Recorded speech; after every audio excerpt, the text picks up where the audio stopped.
zoning law rant. Getting approval from council.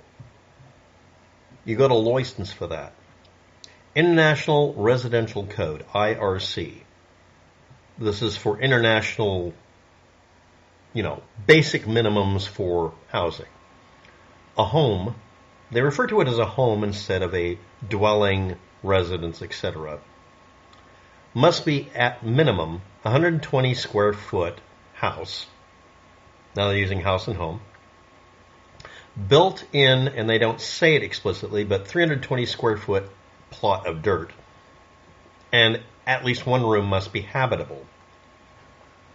State of Oregon has minimums and maximums. The maximum size you can build without getting a permit, they're going to lie about that, is 200 square foot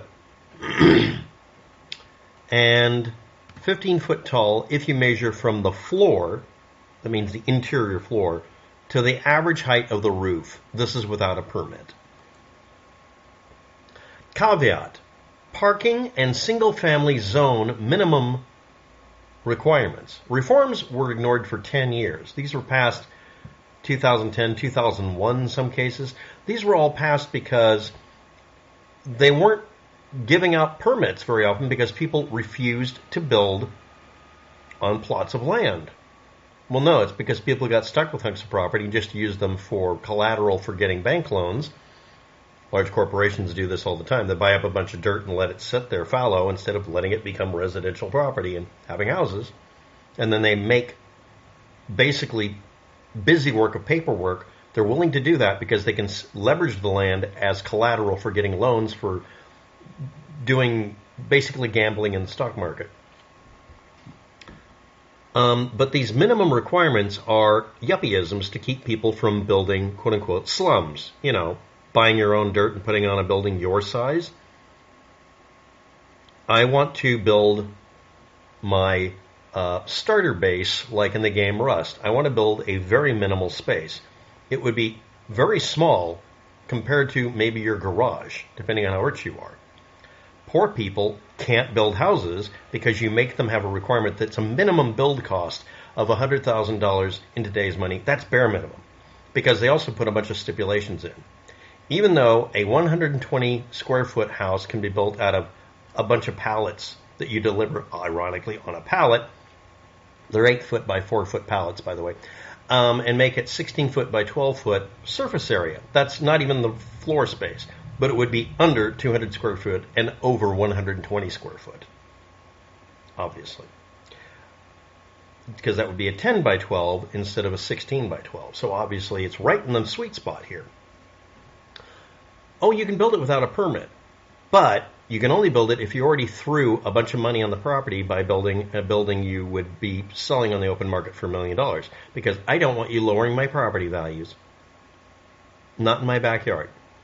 I own the hunk of dirt, you dictating how I use it, out of town, outside of city limits? Really? When you try to get the state of Oregon to tell you what's the minimum size building I'm allowed to put on a piece of property where you're not legally permitted to demand that I have it condemned?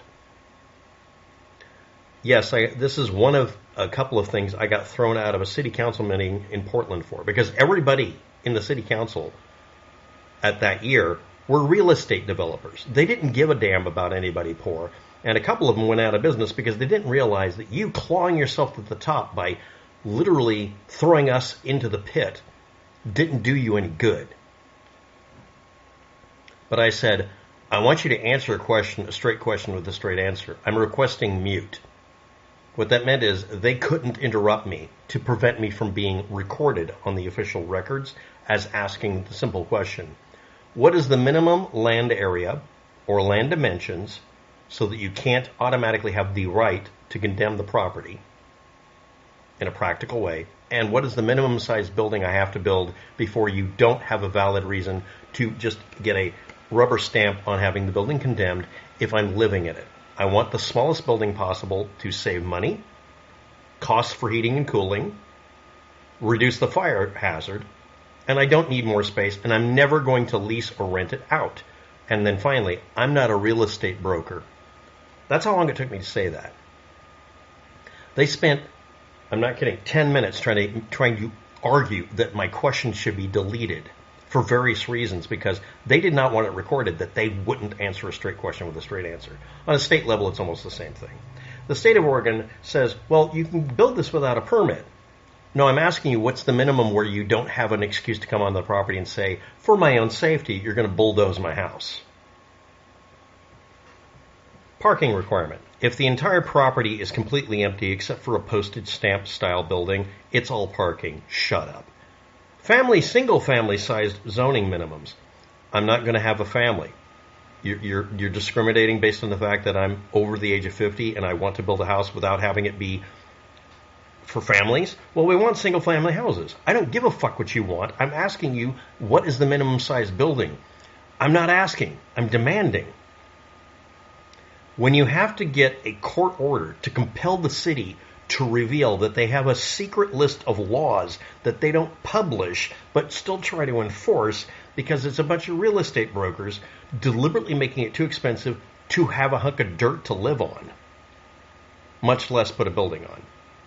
And then there are the contractor companies that are not necessarily in league with each other. It's not a big cabal, but they want to have lots of business. And it's in their best interest, rich people, and best interest of the real estate gamblers, otherwise known as speculators, that the property values never drop.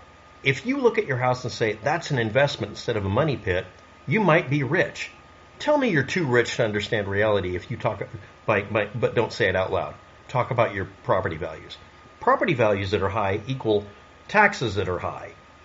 City councils want tax money. If your property has a dinky building on it, they can't legitimately tax it more than the property value itself without a building. So they don't want to answer the question because the answer is they don't have a minimum size requirement. If you state you own your property outright and you're not in a zoned area that has any kind of rules and restrictions, they cannot complain about it. And then you all know what happens. Well, it's an accessory dwelling building, right? Accessory dwelling unit, ADU, right? And you say no. They'll just keep asking the question because they need you to say accessory dwelling unit so they can apply the ADU rule, which says you have to put a big fucking building on the property before you're allowed to put on your house. One of the many people in the outskirts of Portland that found out that the city of Portland, go ahead and look it up, does not legally have to tell you where their boundaries are. So they have eminent domain wherever they fucking feel like. They literally declared a little round spot around someone's property to be within city limits when it was a mile outside of city limits. So they could say him building a big building, a barn, as his house, and the ADU being his house that he lives in, and he ran the bare minimum. He had a single space heater, a light bulb, a water heater, a bathtub, a sink, and toilet. The law didn't say you had to plug them in. Inside of literally one of those little barns you can buy at some Costco or whatever, that was the minimum surface area because he put a second floor in it and put a ladder, put a staircase in it. He legitimately went out of his way to spend $2,000 so he could build this house for $150 because it was made out of pallets. And they couldn't do anything about it. So they waited until he built it and then got together and just decided to condemn the property and try to bulldoze it quick enough that he couldn't take it to court. The problem is he just got a job as a clerk at the court. Immediately said, yeah, someone's trying to bulldoze my house. I need this done. He just started working here. I'm not going to have a place to live in 5 minutes if you don't stop it. They're literally showing up there with a bogus claim. He managed to get the city to admit that there is no law. And then they had it redacted from the city council wouldn't allow that discussion. I brought that up too. The fact that they then had to buy him a new little fake barn, bring it to the location, assemble it without costing anything, and then still sent him a bill when it was prohibited by the court. The war on poor people, the war on the poor, the war on affordable housing is waged by people who have a vested interest in making sure it doesn't exist. Affordable housing projects are based on charging double the rent, but you don't have to pay all of it. You pay half, which means you're paying standard rent anyway, and then the federal government or the state government chips in for the rest of it. It's a scam.